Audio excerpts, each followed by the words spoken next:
दोस्तों स्वागत है एक बार फिर से आपके हमारे YouTube चैनल में। और इस वीडियो में हम देखेंगे जो उत्तराखंड ओपन यूनिवर्सिटी है, उस उत्तराखंड ओपन यूनिवर्सिटी द्वारा हर साल जो है बीएड का एंट्रेंस एग्जाम कराया जाता है। और इसका जो बीएड का जो एंट्रेंस एग्जाम होता है, जो इसमें बीएड होता है वो भी 2 साल का होता है नॉर्मल बीएड की तरह, लेकिन इसमें आपको जाने की ज़रूरत नहीं होती है। और केवल ये जो सेमेस्टर होते हैं, इसमें 4 सेमेस्टर होते हैं और प्रत्येक सेमेस्टर के जो पेपर होते हैं उसमें आपको जाने की ज़रूरत होती है। इसके अलावा इसकी जो क्लासेस होती हैं, ज़्यादातर 2 या 4 क्लासेस होती हैं एक सेमेस्टर में, वो ऑनलाइन होती हैं। इसके साथ साथ जो लास्ट सेमेस्टर होता है उसमें टीचिंग होती है बस। ठीक है, तो चलिए देखते हैं इस बीएड जो ओडीएल जो प्रोग्राम है उत्तराखंड ओपन यूनिवर्सिटी का, इसके फॉर्म जो है अब आ चुके हैं। तो अगर आप देखोगे इसमें क्या है, टोटल जो है पूरे इंडिया में, इसके इंडिया के लोग पूरे फॉर्म भरते हैं, तो इसमें टोटल 500 सीटें हैं। ठीक है, टोटल इसमें जो सीटें हैं वो 500 सीटें हैं और 500 सीटों के लिए इसका क्या होगा, एंट्रेंस एग्जाम होता है।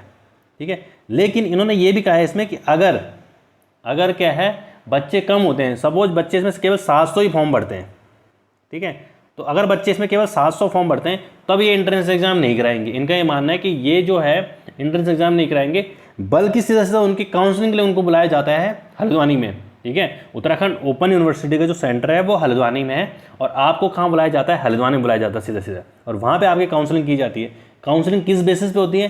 काउंसलिंग होती है जो आपने जो इसमें डीएलएड होगा, उस डीएलएड के बेसिस पे ही आपकी क्या होती है, काउंसलिंग होती है।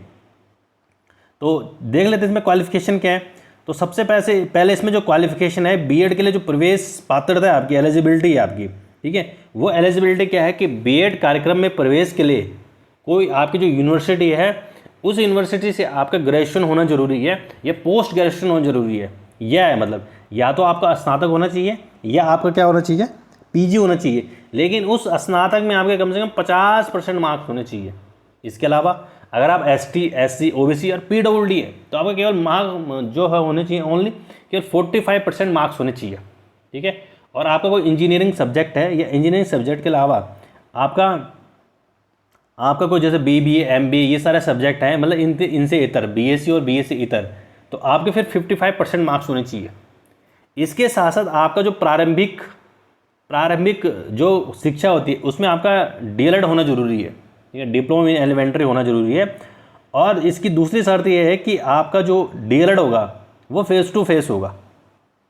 ठीक है, और इसके साथ साथ आपको क्या होना चाहिए,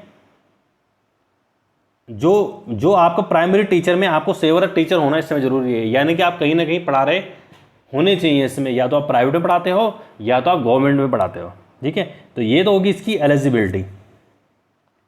ठीक है, तो देखिए आप यहाँ पे पढ़ सकते हैं कि इन्होंने साफ साफ लिखा है कि बीएड कार्यक्रम में प्रवेश विश्वविद्यालय द्वारा आयोजित प्रवेश परीक्षा में प्रवेशार्थियों के द्वारा प्राप्त अंकों के आधार पर या मेरिट के आधार पर या सीधा काउंसलिंग द्वारा किया जाएगा। इस संबंध में पूर्णतः विश्वविद्यालय द्वारा ये नियम होगा। ठीक है, इसके अलावा इसका ऑनलाइन फॉर्म भरा जाता है। ऑनलाइन फॉर्म जो देखो यहाँ से भरा जाएगा आपका www.uou.ac.in पर जाकर आप बीएड प्रवेश 2022 के लिंक ऑनलाइन उपलब्ध करना होगा। इसके लिए जो फीस है वो सामान्य वर्ग की जो फीस है वो 500 रुपये, 1000 रुपये यहाँ पे फीस आ जाती है, और एससी, एसटी और ओबीसी अभ्यर्थियों के लिए 500 रुपये यहाँ पे फीस आ जाती है आपको। ठीक है, और उसके बाद जब आप फॉर्म भर देते हैं तो फॉर्म भरने के बाद जो वो आपने जो भरा है फॉर्म, उसके बाद आपको वो क्या करता है, डाउनलोड करके भी रखना होता है। ठीक है, तो इसके लिए डाउनलोड करना होगा आपको। इसके देखो जो आपका एग्जाम होगा, अगर एंट्रेंस एग्जाम होता है तो एंट्रेंस एग्जाम में क्या होगा। ठीक है, तो एंट्रेंस एग्जाम में यहाँ पे क्या क्या होगा ये आप देख सकते हैं। एंट्रेंस एग्जाम में क्या क्या होगा यहाँ पे, तो एंट्रेंस एग्जाम में हमारा यहाँ पे जो है सबसे पहले जो है जनरल मेंटल एबिलिटी यानी कि रीजनिंग जो आपकी आएगी 25 नंबर की आएगी। इसके अलावा आपका टीचिंग एप्टीट्यूड होता है, जो बाल विकास होता है, ठीक है, पेडागोजी होती है, उसको 25 नंबर की आएगी। और फिर जो जनरल अवेयरनेस है यानी करंट अफेयर्स हो गया, जीके हो गया, ये आपका 50 मार्क्स का आएगा। और टोटल जो पेपर होगा इसमें 100 नंबर का पेपर आपका हो जाएगा। ठीक है, सारे एमसीक्यूज होंगे और इसके अलावा 2 घंटे के पेपर होगा। और आपके जो केवल सेंटर है वो सेंटर देहरादून और हल्द्वानी में। ठीक है, इसके अलावा आपका कोई भी सेंटर इसमें नहीं है। ठीक है, और देखिए उसके बाद आपको क्या है कि जब आपका इसमें सिलेक्शन हो जाता है तो प्रथम सेमेस्टर की जो फीस है वो 7150 रुपये आपकी। ठीक है, और इसको आपको क्या है, जो हल्द्वानी होता है, हल्द्वानी में आप सबको उसमें उपस्थित होना पड़ता है। ठीक है, इसके अलावा विशेष सूचना तो इसमें कुछ है नहीं। तो इस वीडियो में इतना ही था। और आगे जो अगर इसमें आपको कुछ पूछना है तो आप इसमें जो है कमेंट सेक्शन में हमसे पूछ सकते हैं। और बाकी जो बीएड का ऑनलाइन फॉर्म कैसे भरना है वो भी हम आपको बताएंगे। ठीक है, तो चलिए, धन्यवाद।